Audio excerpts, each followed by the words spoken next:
সংস্কৃতি দপ্তরের উদ্যোগে জাতীয় প্রেস ডে পালন করা হয় শনিবার। এদিন রবীন্দ্র ভবনের মূল অনুষ্ঠানে উপস্থিত ছিলেন মন্ত্রী টিঙ্কু রায়, উচ্চ আদালতের বিচারপতি অরিন্দম লোধ, তথ্য ও সংস্কৃতি দপ্তরের সচিব পি.কে. চক্রবর্তী, অধিকর্তা বিম্বিসার ভট্টাচার্য প্রমুখ। অনুষ্ঠানে বেশ কয়েকজন সাংবাদিককে সংবর্ধনাও প্রদান করা হয়। মন্ত্রী তার বক্তব্যে দিনটির তাৎপর্য নিয়ে আলোচনা করেন, পাশাপাশি সাংবাদিকদের পেনশন বাড়ানোর বিষয়েও গুরুত্ব দিয়েছেন।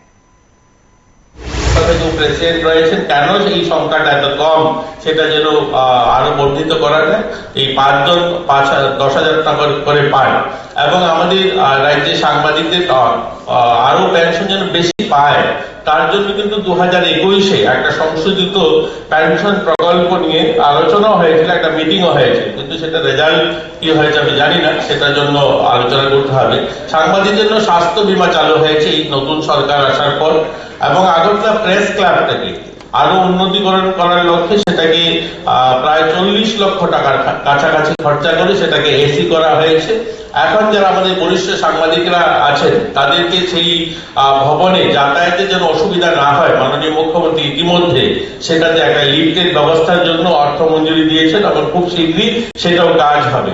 আমাদের এই যে 2009 সালে বিজ্ঞাপন নীতি যেটা ছিল, যেটা অ্যাডভার্টাইজমেন্টের জন্য যে পলিসি ছিল, সেটাকেও পরিবর্তন করে 2020 মে একটা অর্ডার বেরিয়েছিল এটার জন্য নতুন করে যে তালিকাভুক্ত করার অ্যাডভার্টাইজমেন্টের জন্য, সেটার জন্য সরকার পদক্ষেপ নিয়েছে। সংবাদপত্রগুলো যদি আর্থিক দিকটা দেখি, আমি জানি আমাদের ছোট রাজ্য, এখানে কর্পোরেট কোনো হাউস নেই যেখান থেকে অ্যাডভার্টাইজমেন্ট তারা পাবেন, পত্রিকা হাউস বা ইলেকট্রনিক মিডিয়াগুলো। এর জন্য সরকার প্রতিনিয়ত লক্ষ্য রাখে যে তারা আর্থিকভাবে তারাও যেন চলতে পারে।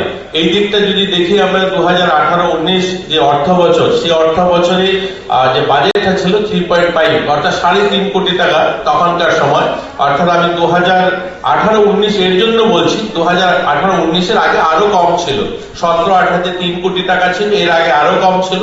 হাইয়েস্ট বাজেট যেটা ছিল 2018 সালের আগে গভর্নমেন্টের, সেটা 3.5 কোটি টাকা ছিল অর্থ অ্যাডভার্টাইজমেন্টের জন্য সরকার টাকাটা দিত, কিন্তু সেটাকে বাড়িয়ে 18-19-এর পর থেকে 2020-21 অর্থ বছর আর 20-21 অর্থ বছর, 21-22 অর্থ বছর যথাক্রমে 8 কোটি টাকা করে দেওয়া হচ্ছে।